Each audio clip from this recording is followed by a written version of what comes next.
Hello, people. How you doing on this glorious, victorious morning? That's what we have here. This video is part 2B, setting the foundation, endorse / return the birth certificate, establish a security entitlement. The title here, setting the foundation, means knowing of and having the essentials in place to secure your interests, to take control once and for all time. And I just want to talk a little bit more about the endorsement of the birth certificate, aka the entitlement order. This is in your UCC Article 8, the Securities Transfer Act entitlement order. So these things, if you haven't gone through these legislations, you should, in particular with the definitions. So anyhow, this is important, so listen up. How did we get into this mess that we're all in? If you have a social insurance number or an SSN number, or whatever it is in the country you're at, you used the birth certificate to connect your public estate to the SIN/SSN account. That act set up your estate, a surety on that account. Then you began to file income tax return forms, confirming the estate as surety and setting yourself up as the trustee on that account. The government then assumed the position of beneficiary. And that is how it is for you since, holding the birth certificate and acting as trustee. That's what's hanging over your head. That's the target on your back. So you may disagree, but the system has not done anything to you that you did not ask for. Think about it. People cry fraud, lack of disclosure, trespass. But at the end of the day, the root cause of our woes, we reject God, His will, His laws, His way of being. Had we adhered to the will of God, had our mom and dads taught us the laws of God, we would not have taken part in this man-made system I refer to as Wonderland. We'd not have returned. We'd be free, birthright intact. Barring, anyhow. That is why I sought Marcus's permission to post this trick video, no other reason. His trick presentation has nothing to do with reclaiming your securities per se, but may help free your mind. That's why I put it up there. You get it from a different perspective about, the mask. I talked about the mask. He gets deeper into that with the identities. And anyhow, so he offers basically another way of getting the message across. Come out of her, my people. Revelations, remember? And if you want to hold someone accountable for your woes, go to your mom and dad. They never taught you the laws of God. It's in 1 Samuel 8:10. That's when the first people petitioned God for a king. And he warned them. He told them what would happen if they reject him and took a human king. And pretty well everybody on planet Earth has done it. So that's why I put Marcus's trick video up there. That's the main reason. So to carry on, people, to change that, what we've done, the connections we have made with human government, as well as correct our status, one thing we must do is endorse the birth certificate. Got to get rid of it. What we do, we endorse the birth certificate to the custodian to convert the custodian to securities intermediary / trustee, and in the process establish a security entitlement. If you want to follow along, read the Securities Transfer Act or UCC Article 8, terms like, but not limited to, securities account, securities intermediary, security entitlement, entitlement holder, and protected purchaser. Oh, speaking of protected purchaser, your labor is of no value. It purchases nothing, not in Wonderland. A friend was in court and the judge told him flat out, he asked him, Judge, so you're saying my labor's worth nothing? The judge says, that's right, and that's correct. It is not the type of value contemplated under valuable consideration or protected purchaser. Remember, form only. There's no substance in there. We're here, but we're not here. We've been through this. There's a special verbiage that must be on the face of the birth certificate or in the launch. And launch is a separate document you can put verbiage on. You'd have to attach the birth certificate to it. So it's as if you wrote it on the birth certificate. But it's not actually written on the, because some of the plastic birth certificates, the ink won't stick. So you want to put it on the launch. That's you'll see that in the Bills of Exchange Act and UCC as well. So that's perfectly legal, perfectly valid. We do not endorse the birth certificate like a check. The birth certificate is not a bond. It is evidence that a bond exists. And it is that bond that the direction of the flow of the energy, the currency, the debt is changed to a particular office via the endorsement of that birth certificate to that office. Doing so gets the target off your back, and the government is no longer the beneficiary. Instead, the benefit, would flow to the securities account / your public estate under your control. Think about this. They would have no interest in targeting you once the government, here in Canada, the Consolidated Revenue Fund and other countries' treasury, is no longer the beneficiary. In other words, once the government / the Consolidated Revenue Fund, as they call it here in Canada and other Commonwealth countries, or the Treasury, is no longer the beneficiary, they have no purpose for you anymore. Said, just gets the target off your back.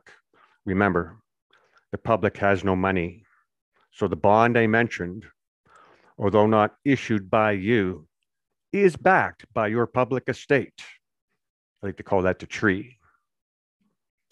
From where do you think the credit comes from? The dead, fictions, legal entities? That's what you're thinking. Give your heads a shake. If you're thinking you put your signature on the birth certificate and poof, all somehow that's some kind of credit instrument, give your head a shake. So if there is credit here, it must come from me.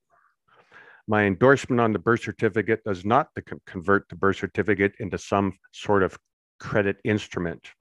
It does not work that way. It's not what it's for. Instead, it's evidence that a bond exists, but it's not your bond. That bond that I mentioned was capitalizing off of my public estate and me behind that as trustee. In other words, on paper, it is my public estate, my interest, that is on the hook for that bond. On the hook, in fact, it's on the hook for all of the securities leveraged against the estate, whether it be government, court, banks, others, leasing companies. Those securities they leverage are the fruits of my tree, my public estate. The fruits of the tree is property, money, debt, belonging to my public estate. Whoever owns the tree owns the fruits, the apples. Got it? Whoever controls the tree controls the apples, the fruits. That's what I'm saying. That's what I'm getting at here. And all these securities they've leveraged against our estates are fruits of our tree. Just trying to use some different verbiage here. Maybe it'll help people, things go to change for people. Anyhow, the fruits, yes, the fruits of the tree is property, money, the debt belonging to my public estate. There's something else I want to say here before I forget about this. People are trained to not like debt. Well, in this system, debt is what buys everything. Everything you've ever purchased is with debt. So it fulfills that purpose. But the debt we're talking about here is the output of your credit.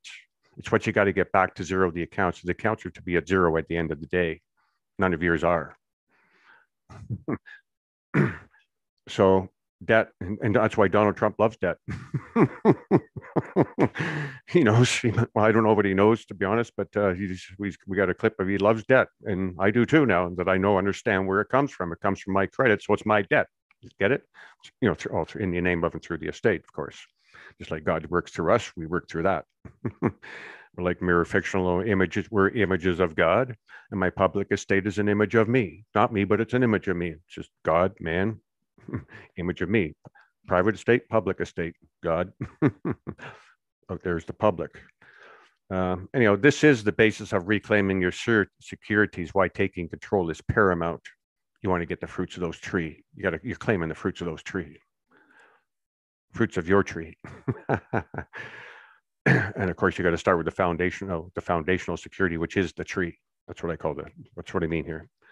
Otherwise, if you don't do this, they will continue to capitalize off of your estate, your back. In other words, you will continue to bear the burden. They will continue to treat you as a bottom feeder debtor trustee, like it's going on right now. Doesn't matter what you say, doesn't matter what you do. They don't want to hear it. People are starting to catch on to that in a general way. That doesn't matter what the people do. The government does what it wants anyhow. Well, yeah. Debtors don't have any rights, very limited rights. Well, they got no rights really. If there's a flaw in the contract, then they got the right to raise that. There's some other issues, but otherwise debtors, so debtors can't. The best a debtor can do is if you want to transfer something, he doesn't get better title to someone else, and nobody's going to accept. You're responsible for your debts. By the way, whether they charge your public estate or you do, if there is no credit there to do the set off, the account will be out of balance. We want zero balance at end of day. That's what settlement and closure means, end of day. All the books are to be at zero at the end of the day. Tomorrow's a new day. I'm talking today. Debt is a sin. It is said, equity requires those who seek equity to do equity. It's a maxim of equity. Where are you looking for the equity? Out there? You're going to laugh on this one. How about this? Keep in mind this system we're in today. If you seek credit or the benefit of it, you have to provide it. You is the alpha and the omega, the one. So you got you on this end and you on that end. Trustee. That's all it is. If you could see that in your mind, it gets really simple all of a sudden. It starts to bring things into focus. This system is black and white. The color of ink, the type of pen, stamps, footprint, toe print, type of paper, and other patriot concepts are irrelevant. It means nothing. It's black and white. This has nothing to do with racism. In the previous video, I touched on the enforcement aspect of things. It's relevant to this, so I'm just gonna talk about enforcement here against tax cheats. It's all part of part 2B here. Enforcement against tax cheats. A friend of mine recently, or an acquaintance, had a conversation with the Canada Revenue Agency. He's got a legal situation arose where they foreclosed on a property, and his mom, of course, had put up a promissory note to Security, and so he is communicating with the lender about that. Although his communications were, to be honest, trash. When I looked at him after he shared, I asked to see them after. Well, he shared them with me after he'd sent 2 or 3 communications to the bank. Which we never do that. We give them one chance and that's it. None of this, anyhow. So he was getting nowhere with them, and so in the meantime, he called the Canada Revenue Agency and talked about the securities, and the security was issued. And they know exactly what he's talking about.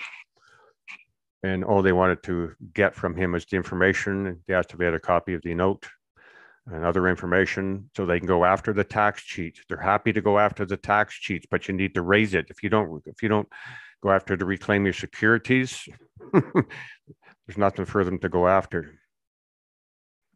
So yeah, they're very happy to go after the tax cheats, being those who presume that you abandon your securities / title documents, NIVIS forms, new vehicle information statements, MCOs, and notes, promissory notes.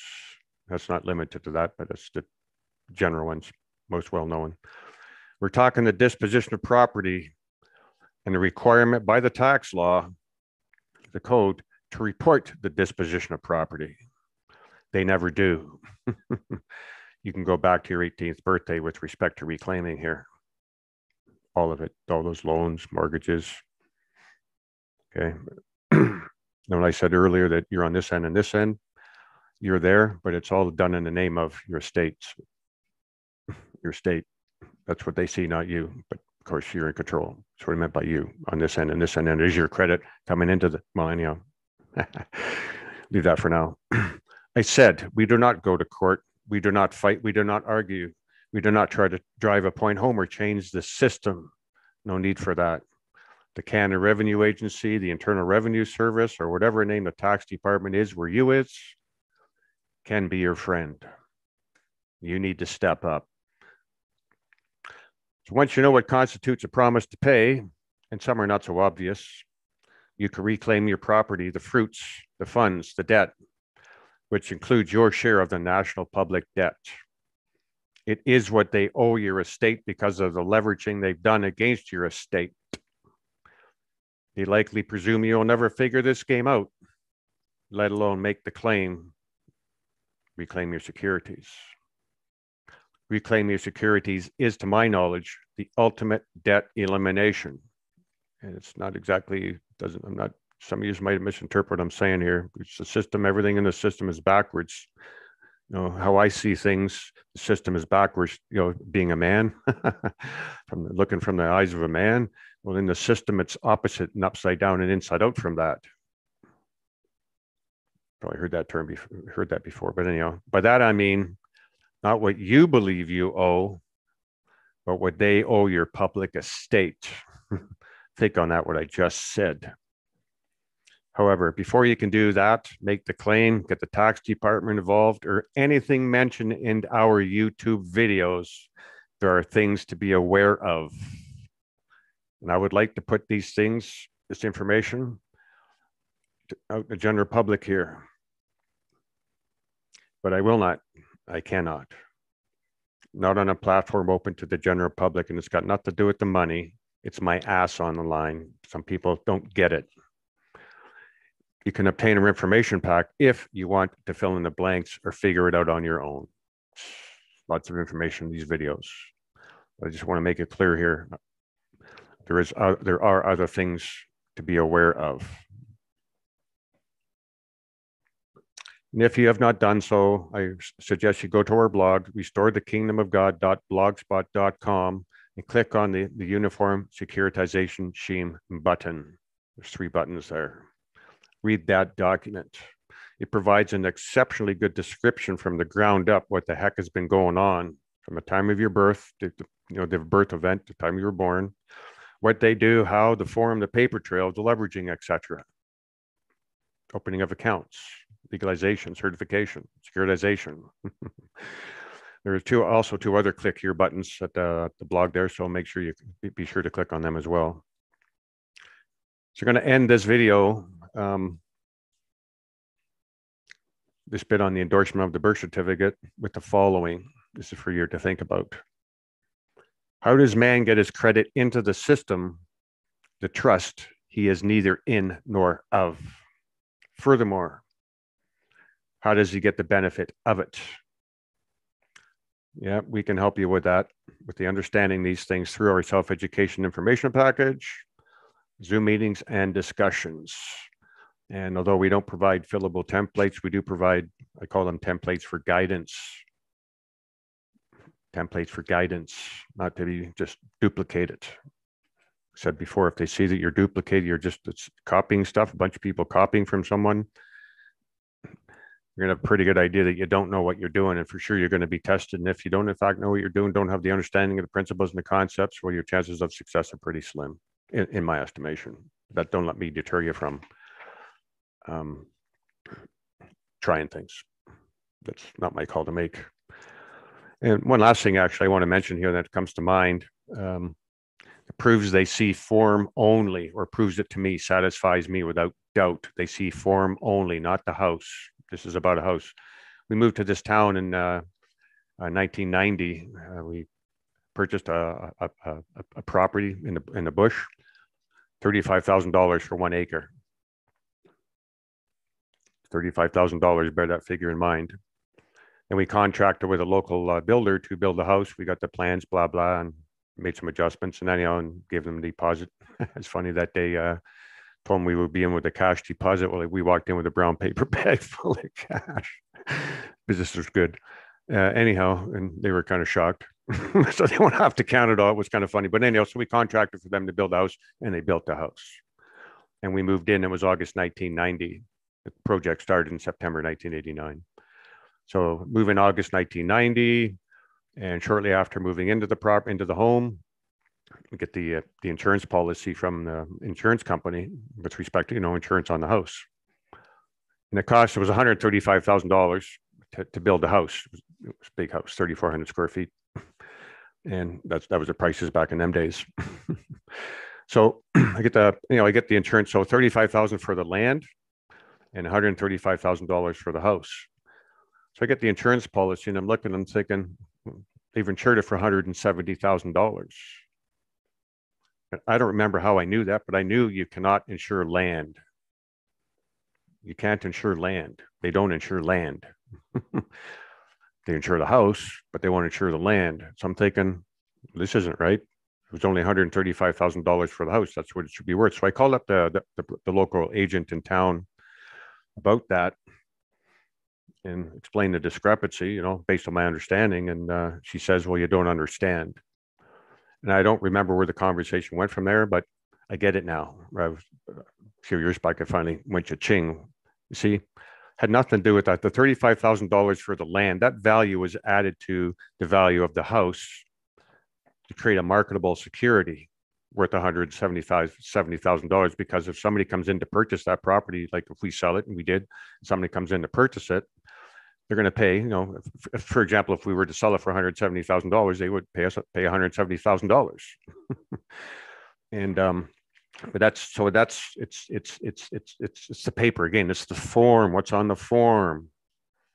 It doesn't see the land. It sees the overall value of the overall investment. And that's what someone, when they come along and offer a form in the form of cash or a check or certified check, again, form. This is what they're actually purchasing. Is this, not the house. Form only. And that's it. So I just want to keep this one, hopefully it's a little shortish. I thank you for tuning in. And I want to thank all the people who have subscribed. Much appreciated. We're not monetized. I have no plans to monetize that YouTube. So, we appreciate the subscriptions. And if you got friends that you think might be interested, by all means, steer them to the videos. You can find the link through the blog, restoredthekingdomofgod.blogspot.com. Or just search Reclaim Your Securities on YouTube. All right, people, just one more thing, and that is I suspect, people hear what they hear here, and they're going to think, well, if that's how I got into this mess, and all I got to do is, fire off letters, so on and so forth, to get myself out of this mess. That's not going to happen. Or I suggest it's not going to happen. There's a procedure to be followed here. See, when you set up that SIN number account and did what we did, they had to create an office for us. And to do that, because we went from, beneficiaries of the original trust, with mom being the grantor and had the birth certificate and all that, but we didn't. This is before connecting with the applying for and getting a social insurance or SSN number. So there was no other. You were what you were. There was no office. There was no taxpayer office. No social insurance number office. There's no driver's license office. If you get what I'm saying, or no bank account. All of that stuff is basically when we jumped the kingdom of God, and entered into that wonderland place. So just to be clear here, firing off letters and to undo what you did based on this information here. Again, I hate to use the term, but a crapshoot at best. And so I just want to make sure clear to people, there's a procedure to follow here, and things have to be put in place to correct your status or change your status. And if your child's status, I actually never saw it. I was told, so I don't just take this as a grain of salt, but it's somewhere in the UCC that the government has no duty, unless you correct your status, the government has no duty to respond. You just throw it in the garbage. When you do have the proper status, then by law, they're obligated to respond. That's what we're talking about here. It's the whole idea of setting up that securities account. Read the legislation with respect to the duties of the securities intermediary. If you don't read the stuff you're going to know. So, and I could sit here and tell it to you, but when you want to rather see it yourself and say, oh, it's true, it's there, I saw it, I read it, yep, get it. Might seem a little confusing at first, but if you pay your attention to it and think about it, over time, things fall into place, and certainly coupled with these videos helping put things in perspective. Thank you so much. God bless, love you. Appreciate the time, and bid you adieu. Ciao for now. The Masters Golf Tournament's on. Starts, actually, it's probably on right now. Yep, it's on. So I'm going to go watch some golf. I like golf. I'm a golfer sometimes. Ciao for now.